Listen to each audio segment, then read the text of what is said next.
اعوذ باللہ من الشیطان الرجیم بسم اللہ الرحمن الرحیم. خواتین و حضرات السلام علیکم ورحمۃ اللہ وبرکاتہ و مغفرتہ. پروگرام احکام شریعت اور فقہ حنفی سے متعلقہ مسائل کے ساتھ ایک دفعہ پھر آپ کی خدمت میں حاضر ہے. کچھ اور پھر کویسچنس ہیں. کسی نے پوچھا ہے کہ اگر کوئی عمرہ پورا کر لے پھر حلق بھی کروا دے, یعنی بال منڈوا دے, لیکن ابھی احرام نہ اتارا ہو, یعنی جو بغیر سلی چادریں ہیں یہ ابھی بھی اس نے پہنی ہوئی ہیں, تو کیا اس حالت میں کعبۃ اللہ کو ہاتھ لگانا جائز ہوتا ہے یا اتارنا ضروری ہے؟ دیکھیں, کوئی ضروری نہیں ہے. یہ یاد رکھیے کہ اصل میں تو جب آپ احرام کی نیت کرتے ہیں اور تلبیہ کہتے ہیں لبیک اللہم لبیک, تو آپ پر ایک ایسی حالت طاری ہو جاتی ہے جس حالت کو کہتے ہیں حالت احرام. اس میں بعض چیزیں آپ کے لیے ممنوع ہو جاتی ہیں, جو ان کا استعمال جرم قرار پاتا ہے. اب اس حالت میں سنت یہ ہے کہ مرد 2 بے سلی چادریں پہنیں اور خواتین ویسی عام لباس پہنیں. لہٰذا یہ حالت لباس کے ساتھ کوئی مشروط نہیں ہے. مثال کے طور پہ میں پہنے ہوئے لباس میں نیت کر لیتا ہوں اور تلبیہ پڑھ لیتا ہوں, میں حالت احرام میں آ جاؤں گا, لیکن چونکہ یہ خلاف سنت طریقہ ہے اور اس حالت میں آنے کے بعد ایسے سلے ہوئے کپڑے پہننا منع ہے تو وہ جرم ہوگا. تو خلاصہ کلام یہ ہوا, یہ آمد کے لیے ہوتا ہے. پھر اس کے بعد جب آپ عمرہ کر کے حلق کروا لیتے ہیں تو وہ حالت ختم ہو جاتی ہے. جب وہ حالت ختم ہو گئی, اب آپ کی 2 اگر بے سلی چادریں آپ نے پہنی بھی ہیں تو یہ حقیقتاً یہ احرام نہیں تھیں, اس حالت کا لباس تھا. لہذا حالت احرام ختم ہو گئی. اب اگر آپ جا کر ٹچ وغیرہ کرنا چاہیں تو اس میں کوئی پرابلم نہیں, حالت احرام میں بھی کر سکتے تھے, اور اس سے باہر نکل کے اگر آپ نے 2 بے سلی چادریں پہنی بھی ہوئی ہیں تو کوئی مسئلہ نہیں ہے, آپ بالکل ٹچ کر سکتے ہیں. یہ پڑوسی ملک سے ایک کویسچن تھا. یہ کہتے ہیں کہ میں یہاں پر ایک کوچنگ سینٹر کھولنا چاہتا ہوں, لیکن مسئلہ یہ ہے کہ صرف لڑکوں کو اگر پڑھاؤں اور لڑکیوں کو منع کر دوں تو دیگر جو کمیونٹیز ہیں, دیگر مذاہب سے تعلق رکھنے والے ہیں, ان کی ناراضگی کا سخت اندیشہ ہے اور فتنہ بھی پھیل سکتا ہے. تو کیا میں نگاہوں کی حفاظت کے ساتھ سب کو پڑھا سکتا ہوں؟ یعنی لڑکے لڑکیاں دونوں آ کے پڑھ لیں. اس میں کہتے ہیں مسلمان بھی ہوں گے اور غیر مسلمین لڑکیاں بھی ہوں گی. دیکھیں, اگر تو اس کے علاوہ آپ کا کوئی اور ذریعہ معاش نہیں ہے, کوشش کریں کہ پھر ایسا نہ کریں, کیونکہ آپ کو پتہ ہے کہ نگاہوں کی حفاظت بہت مشکل ہوتی ہے اور دیگر مسائل ہوتے ہیں. تو کوئی اور جاب ہے تو بیسٹ ہے, لیکن اگر نہیں ہے یہی آپ کا ذریعہ معاش ہے تو پھر آپ اللہ کا نام لے کے کر سکتے ہیں. بس یہ ہے کہ آپ زیادہ فری نہ ہوں, جوک وغیرہ نہ بیان کریں, ہنسی مذاق نہ کریں, اپنے ریزرو ہو کے کریں, کیونکہ جس ماحول میں آپ رہ رہے ہیں وہاں پہ کوچنگ کے اندر ہی لڑکیاں سامنے ہوں یہ کوئی ضروری نہیں ہے. آپ بازار میں جاتے ہیں, عورتیں بھری ہوئی ہیں, بسوں میں چڑھتے ہیں, غالباً وہاں پر بسوں میں عورت مردوں کے لیے علیحدہ علیحدہ حصہ نہیں ہے, سب مکس گیدرنگ ہوتی ہے. اسی طرح اور دیگر معاملات میں تو اگر یہ عورتوں یا لڑکیوں کے ساتھ بالکل ہی کسی بھی قسم کا معاملہ کرنا یا ان کے ساتھ رہنا ممنوع ہوتا تو پھر تو آپ کو گھر سے نکلنا ہی منع ہے. لیکن بہرحال چونکہ یہ آپ کے قدرت و اختیار میں ہے, اگر آپ کوئی دوسری جاب کر سکتے ہیں تو بیسٹ ہے, اگر نہیں کر سکتے تو بالکل آپ کر سکتے ہیں کہ آپ کو ایجوکیشن میں آپ پڑھائیں اور حفاظت کریں. یہ نہیں کیجیے گا جیسے اب آپ نے خود لکھا ہے کہ اگر میں صرف لڑکوں کو پڑھاتا ہوں تو فتنہ فساد کا اندیشہ ہے, لڑائی جھگڑے کا ہے, غیر مسلمین جو ہیں وہ پھر اور کسی اور جہت سے اس کو دیکھیں گے اور پھر ایسے شخص کے لیے جان کا خطرہ بھی ہو سکتا ہے. تو اجازت شریعت آپ کو دیتی ہے. ایک یہ کہتے ہیں کہ ہمارے خاندان میں جو بڑے ہوتے ہیں, مثلا ماں باپ, دادا دادی, نانا نانی, ہمارے یہاں رسم ہے کہ جھک کر ان کے پیروں کو چھوا جاتا ہے اور قدم بوسی بھی کی جاتی ہے, پیر بھی بعض اوقات چومے جاتے ہیں. خاندان میں رواج ہے اور پریشر میں آ کے ہمیں بھی ایسا کرنا پڑتا ہے, کیا حکم شرع ہوگا؟ دیکھیں, بزرگان دین کے سامنے, بڑوں کے سامنے, خاندان کے بڑوں کے سامنے سر جھکا دینا کہ وہ ہاتھ پھیر دیتے ہیں سر پر, اس حد تک تو کوئی مسئلہ نہیں ہے. اسی طرح دست بوسی بھی جائز ہے, جبکہ آپ ماں باپ کی کر رہے ہیں یا دادا دادی نانا نانی ہیں, اور کی نہیں کر سکتے. جیسے چچی ہیں یا ممانی ہیں, بعض خاندانوں میں ان سے گلے تک ملتے ہیں, یہ اکثر نامحرم ہوتی ہیں, یہ اس کی اجازت نہیں ہے, لیکن یہ بڑے بوڑھوں کے ساتھ صحیح ہے. لیکن جو قدم بوسی کا معاملہ ہے اس کو بھی میں ناجائز نہیں کہہ رہا ہوں, یہ حرام نہیں ہے لیکن بہتر نہیں ہے, کیونکہ اس میں جب جھکتے ہیں تو ایک حیت ایسی بن جاتی ہے بظاہر جو سجدے کی سی حیت ہوتی ہے، اور یہ غیر مناسب ہوتی ہے۔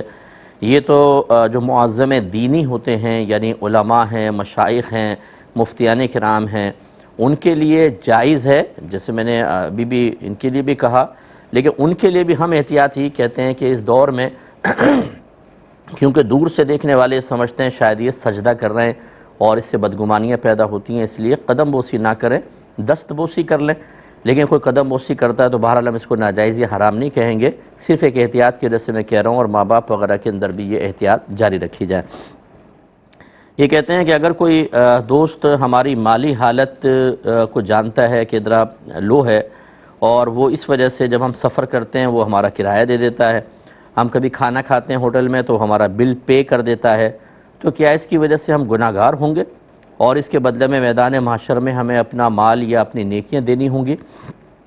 دیکھیں ایسا نہیں ہوتا، یہ تو مروت میں ایک دوسرے کے لیے کر لیتے ہیں، اس کو مدارات کہتے ہیں، ایک دوسرے کا خیال کرنا، ایک دوسرے کے جذبات اور احساسات فیلنگز کا خیال کرتے ہوئے کوئی رویہ اختیار کرنا، یہ اس وقت ناجائز ہوتا جب آپ مانگتے اور مانگنے میں اپنے آپ کو ذلت پر پیش کرتے اور مانگنے کی عادت بنا لیتے۔ کبھی کبھار تو قرض لینا یا مانگنا بھی جائز ہے، لیکن عادت ہی بنا لیں، یا ایسے لوگوں سے مانگیں جو آپ کو ذلیل کریں، مختلف جملے کہیں، ایسا مانگنا گناہ ہوتا ہے۔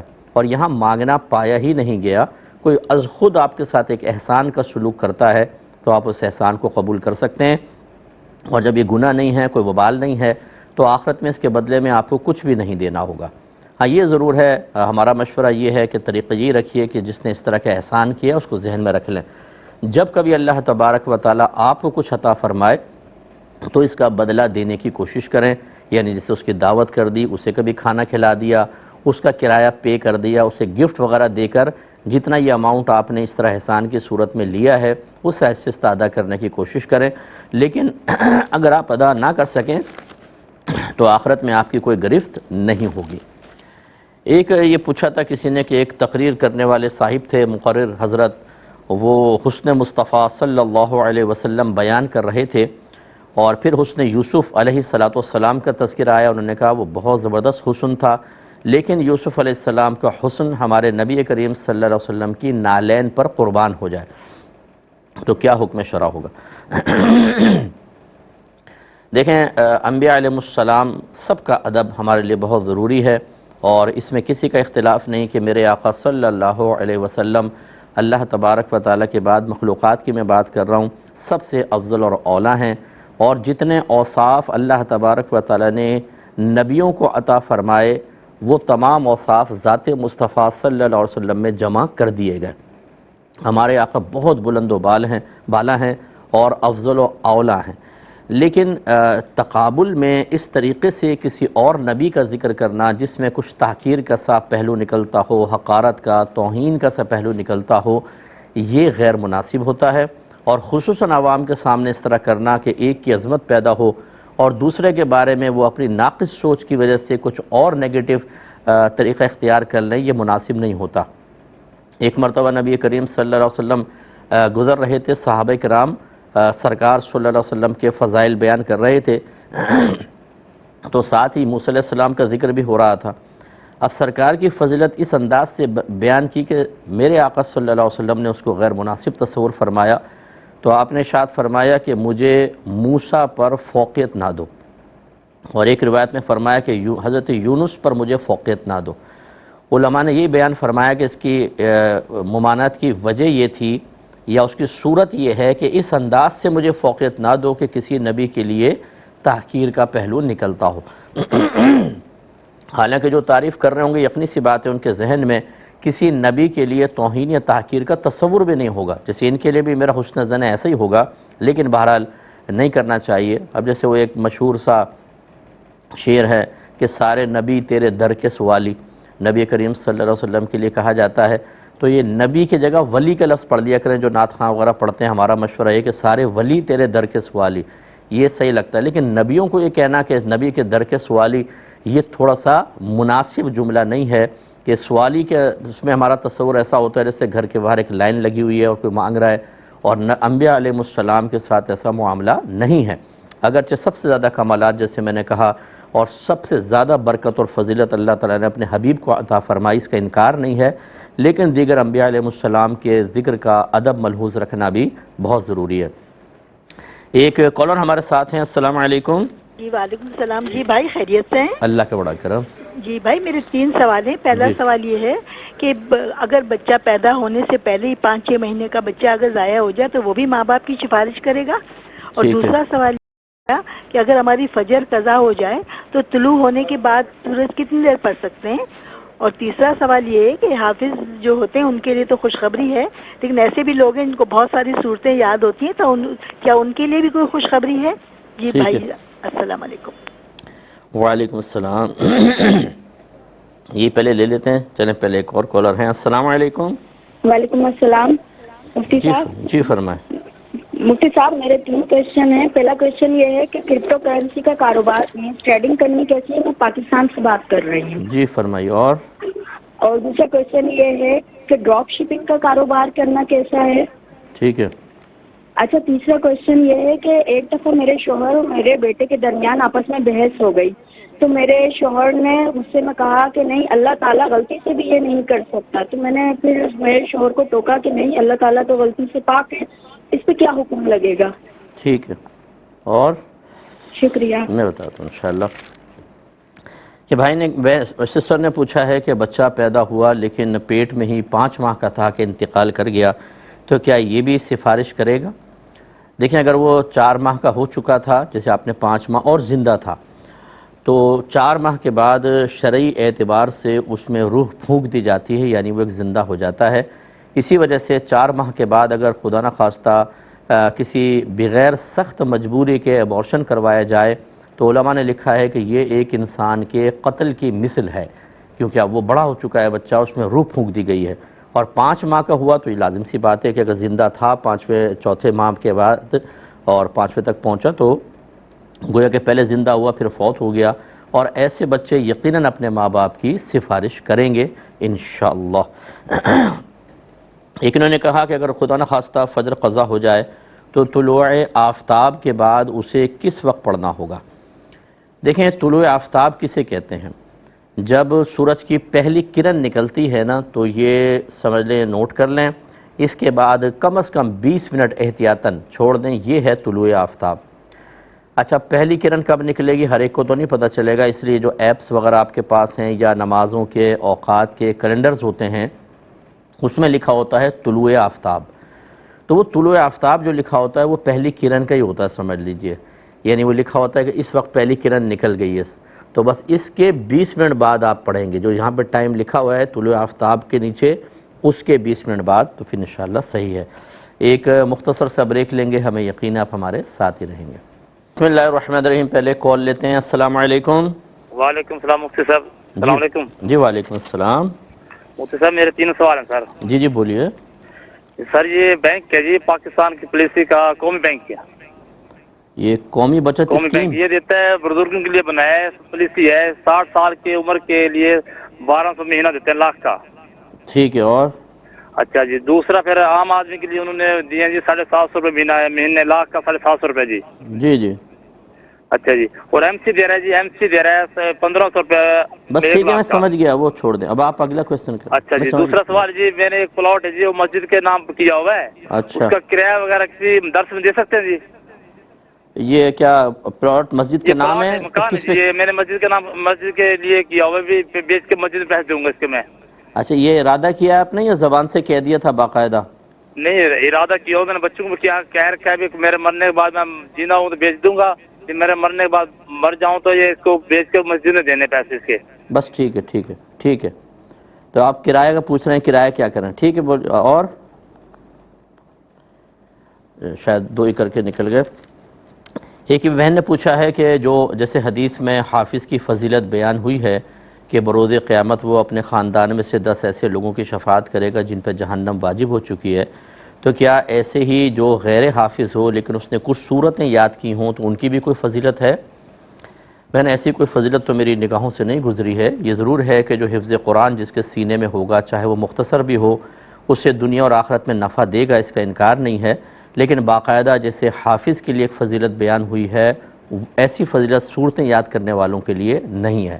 ہاں مخصوص صورتوں کے بدلے جیسے سورہ ملک کا فرمایا جو روزانہ رات کو پڑھے گا وہ شفاعت کرے گی یا عذاب قبر کو دور کرتی ہے، اس طرح کی فضیلتیں ضرور ہیں، لیکن آخرت میں یہ کہ اتنی صورتیں یاد کر لو تو آخرت میں یہ انعام ہے، اس طرح میرے ذہن میں کوئی حدیث نہیں ہے۔ اور ضمناً یہ عرض کر دوں کہ حافظ کے لیے بھی فضیلت اس حافظ کے لیے بیان کی گئی ہے جو قرآن کو پڑھ کر یاد کر کے اس پہ عمل کرے۔ بے عمل حافظ جو اگر مجھے سن رہے ہیں، آپ کے لیے کوئی انعام نہیں ہے بلکہ آپ کے لیے ایک سزا ہے وہاں پہ آخرت کے اندر، کیونکہ آپ نے صرف قرآن یاد کیا اور یاد کرنے کے بعد آپ نے لفظ حافظ کے ساتھ عزتیں بھی سمیٹیں، مرکزی مقام بھی حاصل کیے، نیم پلیٹ پہ بھی لگا دیا حافظ فلاں، واٹس ایپ کے اوپر بھی آپ نے نام لکھا حافظ فلاں، اور آپ قرآن پہ خود عمل نہیں کر رہے، تو یہ جو آپ نے جتنی عزتیں لفظ حافظ سے حاصل کی ہیں اس کا حساب بھی دینا ہوگا۔ ثم لتسألن یومئذ عن النعیم، پھر تم سے بروز قیامت ہر نعمت کے بارے میں سوال کیا جائے گا، تو اس لیے وہاں پر حساب کے لیے تیار رہیں۔ اور باعمل حافظ وہ ہوگا جو قرآن کے ساتھ تعلیم بھی حاصل کرے، یعنی دیکھے کہ قرآن عظیم مجھ پہ کیا چیز فرض قرار دے رہا ہے، کیا واجب ہے، کیا سنت موقدہ کا بیان ہے، اور اسی طریقے سے کن کن چیزوں سے منع کر رہا ہے، ان سب کا علم حاصل کرے اور اس کے تقاضے کے مطابق عمل کرے گا، تب کہیں جا کے فضیلت پائے گا۔ معذرت کے ساتھ میں کوئی مایوس نہیں کر رہا ہوں، لیکن آپ کو ایک صحیح راستہ دکھانا میرا فرض ہے۔ حفاظ ہمارے ایسے ہوتے ہیں، ماں باپ کو بھی بڑا شوق ہوتا ہے، مفتی صاحب ہم اپنے بچے کو حافظ بنانا چاہتے ہیں، بھئی حافظ تو بنائیں، لیکن کیا آپ کو یہ پتہ ہے کہ باعمل حافظ کون ہوتا ہے؟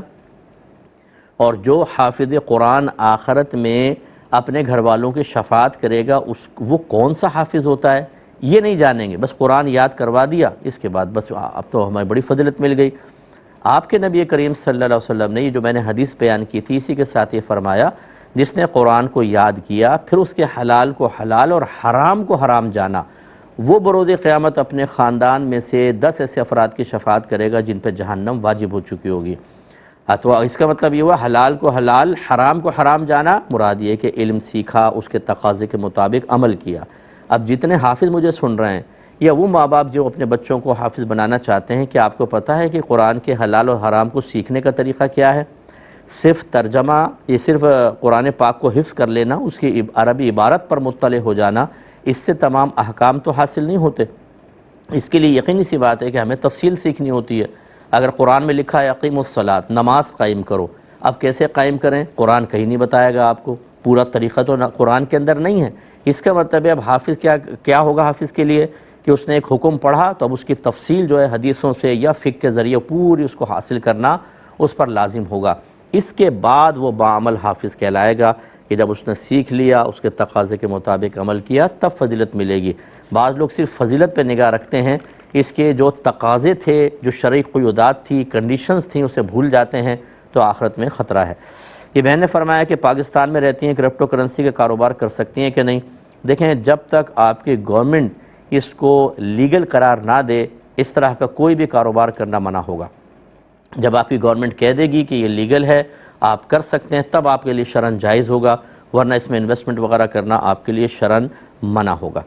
یہ ڈراپ شپنگ کا انہوں نے کاروبار کا کہا کہ کر سکتے ہیں کہ نہیں۔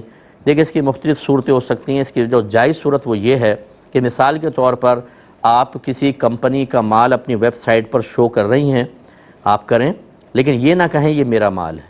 اگر کوئی اس پہ آرڈر دیتا ہے تو یہ نہ کریں کہ یہ میری چیزیں میں آپ کو اتنے میں دوں گی، بلکہ آپ یہ کہیں کہ کوئی مطلب ڈسپلے وغیرہ ہو، کوئی آ کے پوچھے یہ چیز کتنے کی ہے، تو آپ کہیں یہ چیز آپ کو اتنے کی پڑے گی۔ یہ کرنے کے بعد آپ آرڈر وغیرہ لے کر اور پھر وہ ڈائریکٹ اس کو کمپنی سے آپ اس کا رابطہ کروا دیں، وہ ڈیلیوری کمپنی ہی ڈائریکٹ اس کو دے گی، یہ آپ کر سکتے ہیں۔ کیونکہ نبی کریم صلی اللہ علیہ وسلم نے اس چیز کو بیچنے کو منع فرمایا جو ابھی آپ کے قبضے میں نہیں ہے، جس کے آپ مالک نہیں ہیں۔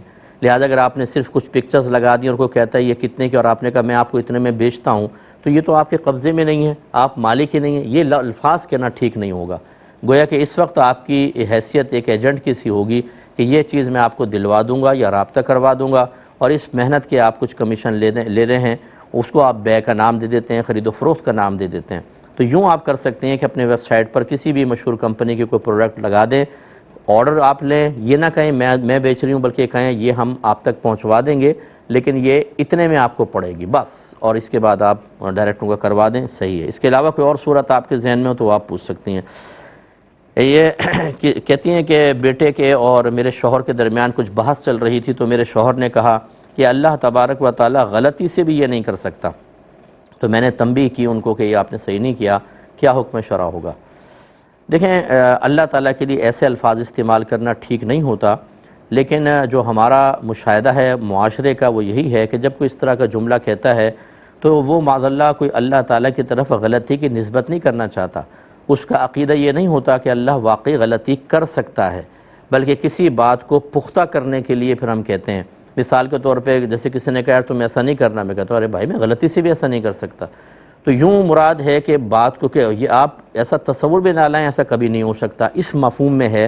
لیکن بہرحال اس میں ایک اور دوسرا پہلو بھی ہے، جیسے آپ نے اچانک سمجھا کہ اللہ تعالیٰ غلطی سے بھی نہیں کر سکتا، اس کا مطلب یہ ہے کہ کہنے والے کے ذہن میں یہ ہے کہ اللہ تعالیٰ غلطی کر تو سکتا ہے لیکن اس معاملے میں غلطی سے بھی ایسا نہیں کر سکتا۔ چونکہ یہ احتمال موجود ہے، یہ بھی مفہوم نکل سکتا ہے، اس لیے ان کو اللہ تعالیٰ کی بارگاہ میں توبہ کرنی چاہیے اور احتیاطاً تجدید ایمان اور تجدید نکاح بھی کر لینا چاہیے، اور اس طرح کے جملے کہتے ہوئے بڑی احتیاط کریں۔ جیسے بھی میں نے آپ کو عرض کیا کہ اس میں اتنا سخت حکم نہیں تھا، لیکن بعض صورتوں میں بہت سخت حکم لگ جاتا ہے اور ہمیں پتہ ہی نہیں ہوتا، تو اس لیے روانی کے اندر بعض اوقات ہم کچھ غلط چیزیں کہہ جاتے ہیں، اسی لیے ہم آپ کو سمجھاتے ہیں کہ بیسکس آپ سیکھیے، ایک عقائد کورس کریں آپ، بہت ضروری ہے، جس میں لیمیٹیشنز آپ کو پتہ چلیں، اللہ تعالیٰ کی ذات صفات اور آسمانی کتابیں، جنت دوزخ، جن فرشتے، تقدیر، آخرت، اس طرح نبوت، رسالت، پھر کفر ہے، شرک ہے، بدعت ہے، ان کے بارے میں ضروری معلومات، ان کے بارے میں صحیح شرعی تصور آپ کے ذہن میں ہونا بہت ضروری ہے تاکہ انسان اغلاط سے محفوظ رہ سکیں۔ یہ اپنے اطراف میں کوئی اچھے عالم ہو ان سے آپ کر لیں، کوئی نہ ملے تو آپ کنٹرول روم سے میرا نمبر لے لیجئے گا، جو نمبر اسکرین پہ چل رہا ہوتا ہے نا ہمارے کنٹرول روم کا ہے، تو یہ میرا نمبر آپ کو دے دیں گے، میں آپ کو رسائی وہاں تک کروا سکتا ہوں۔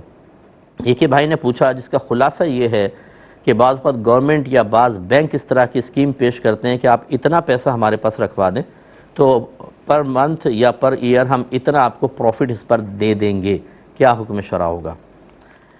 دیکھیں اگر تو وہ اسلامک بینک ہے، فرض کر لیں، آپ نے اگرچہ نام نہیں لیا میں ویسے بتا رہا ہوں، اگر وہ اسلامک بینک ہے اور اس میں کوئی مفتی صاحب شرعی رہنمائی کے لیے موجود ہیں، شرعی ایڈوائزر کے طور پر ہیں، اور انہوں نے بینک کی جتنی پروڈکٹس ہیں یا اس طرح کی اسکیمز ہیں ان سب کی شرائط کنڈیشنز وغیرہ کو دیکھ کر یس کہہ دیا ہے تو پھر تو آپ بلا جھجک کر سکتے ہیں، کوئی مسئلہ نہیں ہے۔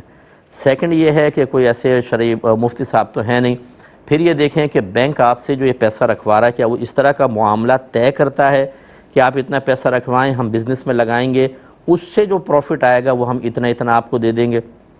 اگر ایسا ہے پھر آپ کر سکتے ہیں، لیکن اس میں یہ صورت نہیں ہوگی کہ 1,00,000 پہ 1200 فکس نہیں کر سکتے پروفٹ، اس میں پرسنٹ میں ہوتا ہے کہ جتنا نفع ہوا 2% آپ کا، 3% آپ کا۔ اگر ایسا نہیں کیا 2%، 3%، اور بینک نے بہرحال آپ سے یہ کہا تھا کہ ہم بزنس میں لگائیں گے، تب بھی یہ ناجائز ہوگا کیونکہ فکس پروفٹ دے رہے ہیں۔ اور تیسری صورت یہ ہے کہ کوئی کاروبار کا کہا ہی نہیں، اتنا پیسہ رکھوائیں، اتنا پیسہ لیں، یہ بالکل قطعاً سود ہے، کیونکہ یہ جو آپ رکھواتے ہیں یہ قرض ہے، اور قرض کے اوپر جب کوئی نفع لیتا ہے اس کو سود کہتے ہیں۔ نبی کریم صلی اللہ علیہ وسلم نے ارشاد فرمایا کہ جو قرضہ نفع کھینچے وہ نفع سود ہوتا ہے، تو اس لیے اس طرح کی پالیسیز لینا یہ صحیح نہیں ہوتا۔ میں اداروں سے بھی گزارش کرتا ہوں اس کے جائز طریقے ہو سکتے ہیں، کسی اچھے مفتی صاحب سے رجوع کریں، ورنہ ہم سے سجیشن لے لیں۔ یہ جیسے اپنا گھر کی اسکیمز وغیرہ ہوتی ہیں، دیگر چیزیں، لوگ بہت پریشان ہوتے ہیں کہ اس میں سود دینا پڑے گا، یہ ہوگا وہ ہوگا، ان سب کی شرعی جائز صورتیں بن سکتی ہیں۔ پوری قوم کو سود میں مبتلا کرنے کے بجائے ان جائز صورتوں پر فتویٰ لے لیا جائے مستند علماء کرام سے، اور بالکل طیب اور حلال کر کے اس کو کریں، برکت بھی ہوگی، مقصد بھی حاصل ہوگا، بینکوں کو، گورنمنٹ کو پیسہ بھی مل جائے گا اور لوگوں تک حلال اور طیب پہنچے گا۔ لیکن جب ہم ان کو سمجھتے ہیں تکلفات ہیں اور ان چیزوں میں نہیں پڑھنا چاہتے تو پھر حرام، گناہ کبیرہ، سود جس کو اللہ نے مٹانے کا حکم دیا ہے، جو گھر میں آ بھی جائے تو بے برکتی ہوتی ہے اور آخرت کا وبال تو ہے ہی ہے۔ قرآن کہتا ہے کہ جو سود لیتا ہے وہ برود قیامت ایسا پاگل مخبوط الحواس پہ اٹھے گا جیسے کسی کو شیطان نے ٹچ کر کے پاگل کر دیا ہو۔ دماغ گھما ہوا ہوگا خوف کی وجہ دہشت کی وجہ سے، اس لیے جو آج بڑے آرام سے سود پیٹ بھر بھر کے کھا رہے ہیں انہیں اللہ کا خوف کرنا چاہیے، کل بہت ہی سخت حساب ہوگا۔ یہ کہتے ہیں کہ ان کا ایک پلاٹ ہے، انہوں نے وصیت کر دی ہے کہ میں مروں تو یہ بیچ کر پیسہ مسجد کے اندر دے دینا، ابھی فی الحال وہ کرائے پہ چھڑایا ہوا ہے، تو کیا یہ کرایہ لے کر مدارس وغیرہ کے اندر دے سکتے ہیں کہ نہیں؟ دیکھیں ابھی آپ نے وقف نہیں کیا ہے، یہ وقف کے الفاظ نہیں، ابھی آپ کہہ رہے ہیں کہ یہ بیچ کر اس کا پیسہ مسجد میں دے دینا، بعینی پلاٹ آپ دینا نہیں چاہتے ہیں، تو یہ ایک مستقبل کی وصیت ہے۔ جب یہ وصیت ہوگی اس وقت تک یہ مکان آپ کا اپنا ہے اور اس کا کرایہ آپ خود بھی رکھ سکتے ہیں۔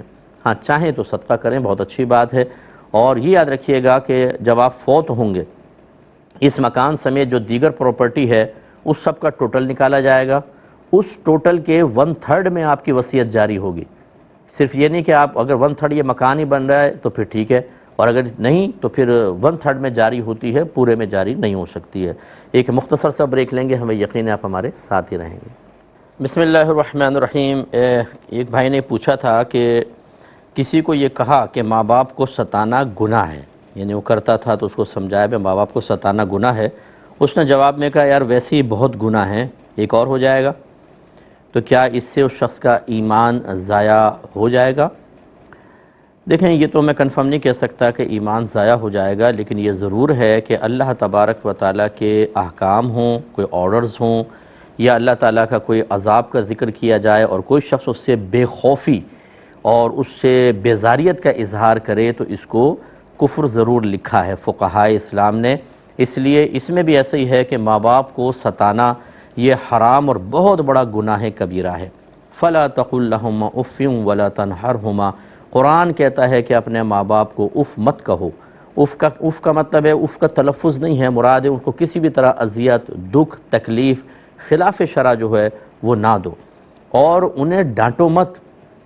اب یہ حکم اپنی جگہ موجود، اب کوئی اس حکم کو بالکل معمولی سمجھتے ہوئے گویا کہ کہہ دے کہ بھئی اور بہت سارے گناہ ہیں، یہ بھی ہو گیا تو کیا ہو گیا، تو یہ گویا کہ اس اللہ تعالیٰ کے حکم کو معمولی سمجھنا۔ پھر بعض اوقات لوگ جیسے جہنم کے بارے میں، یار جہنم کا عذاب ہے ایسا نہ کرو، کہتا ہے دیکھ لیں گے جہنم، یہ معاذ اللہ ثم معاذ اللہ گویا کہ اللہ کے عذاب سے بے خوفی کا اظہار ہے، حالانکہ جا بجا قرآن میں اللہ سے ڈرنے کا حکم ہے۔ تو اللہ سے ڈرنے کا مطلب اللہ کی ذات سے ڈرنا نہیں ہے، بلکہ اللہ کے عذاب سے ڈرنا ہے۔ اس کی تفصیل اگر آپ چاہیں تو میری کتاب قرب الہی پڑھیں، بہت بیسٹ آپ کو وضاحت ملے گی۔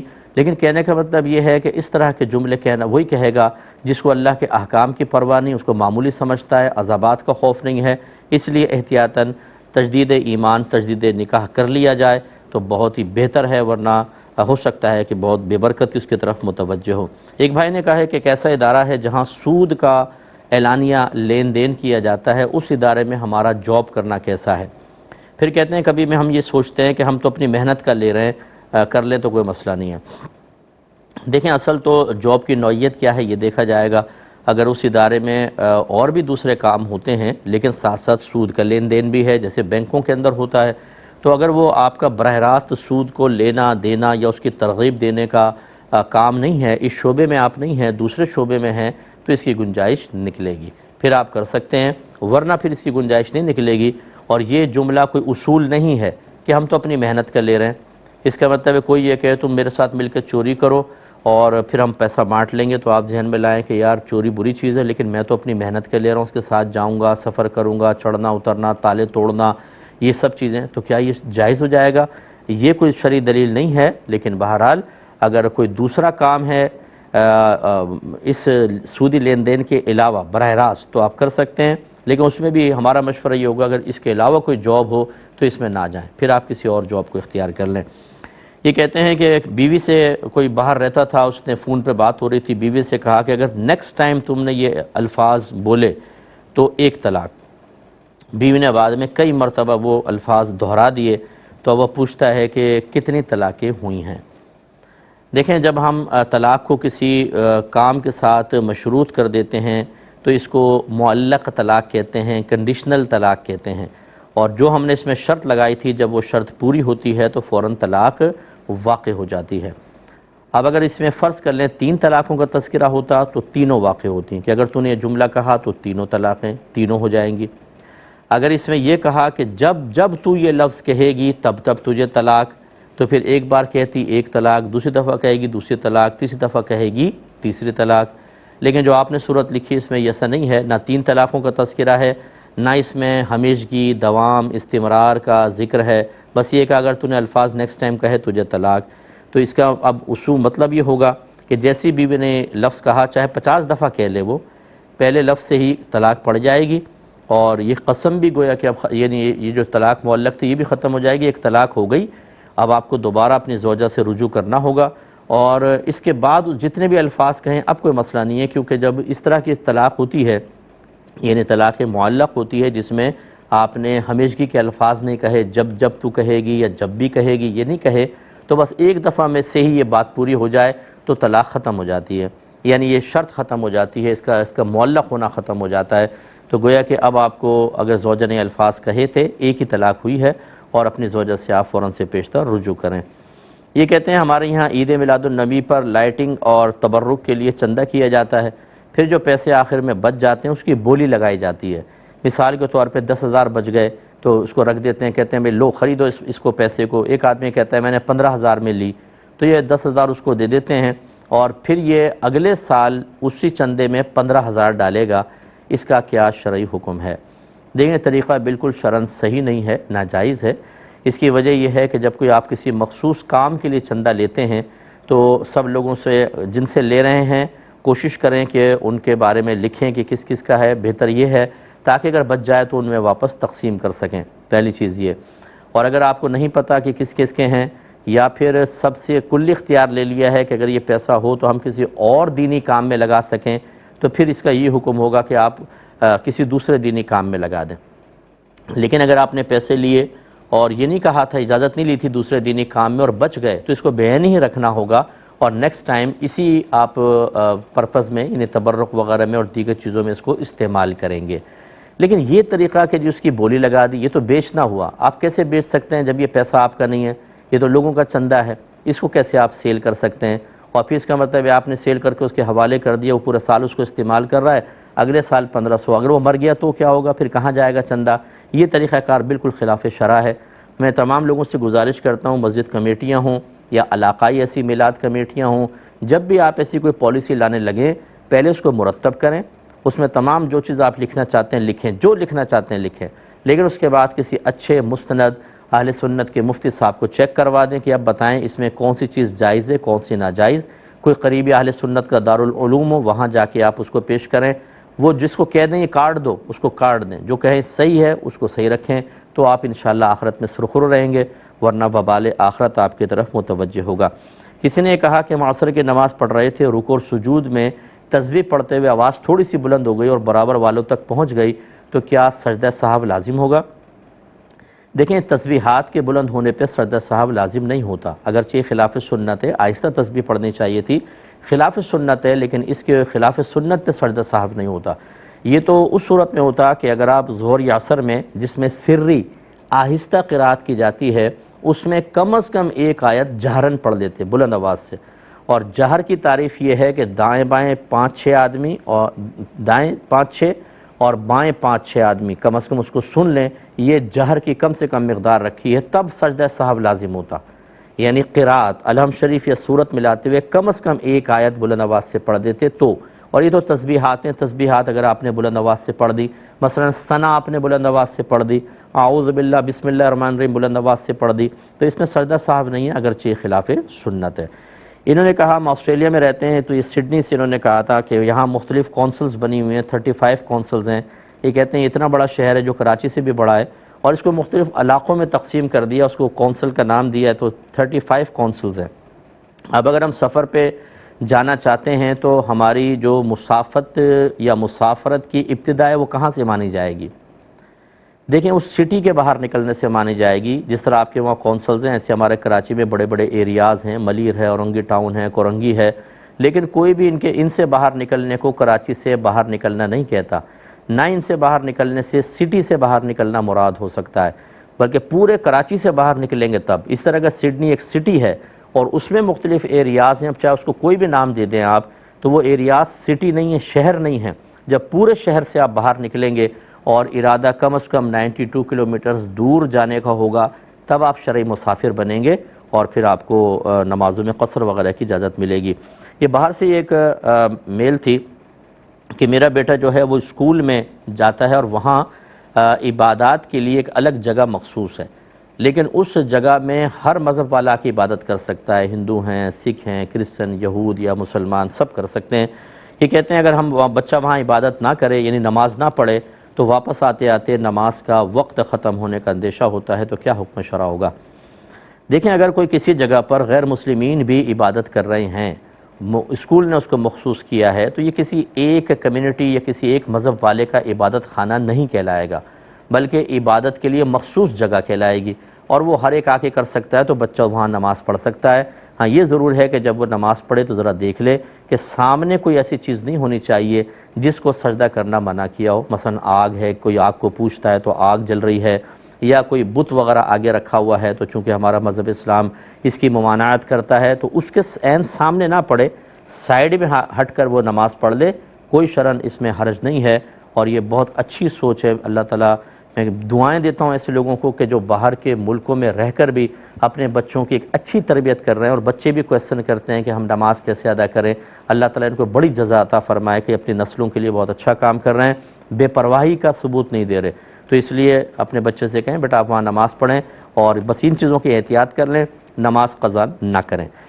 یہ کہتے ہیں کہ باہر سے ایک یہ میسیج تھا کہ ہم باہر کو، میں ملک کا نام نہیں لیتا ہوں، انہوں نے کہا کہ یہاں پر ہماری مسجد کی کمیٹی نے فیصلہ کیا ہے کہ ایک عورت کو مسجد کی دیکھ بھال کے لیے مقرر کیا جائے، دروازہ وہی کھولے گی جو نمازیوں کے لیے صبح جیسے فجر کے اندر، اور دروازہ بند کرنا بھی اسی کی ذمہ داری ہوگی، تو کیا ایسا کر سکتے ہیں؟ دیکھیں، اس قسم کی کوئی ڈیوٹی عورت کو دینا جس میں مردوں سے بہت زیادہ اختلاط، میل جول ہو اور بار بار آمنا سامنا ہو، یقینی سی بات ہے کہ وہ اپنے پردے کا مکمل خیال نہیں رکھ سکتی۔ اگرچہ وہ اسکارف بھی پہن لے، وہ ڈھیلا لباس بھی پہن لے، تب بھی آتے جاتے دیگر چیزوں میں جسم سے مطلب یہ کہ اعضاء کا جھلکنا ظاہر ہو سکتا ہے، یعنی نمایاں ہو سکتے ہیں، اور اس میں فتنہ فساد کا اندیشہ ہے۔ لہٰذا ان سسٹر کو ایسی کوئی جاب نہ دیں، یہ مردوں کے حوالے کریں۔ ویسے بھی سنت متوارثہ ہے، نبی کریم صلی اللہ علیہ وسلم کے زمانے اقدس سے لے کر آج تک مسجدوں کی خدمت کے لیے مردوں کو ہی مقرر کیا گیا ہے، تو اس لیے اس میں احتیاط کی جائے۔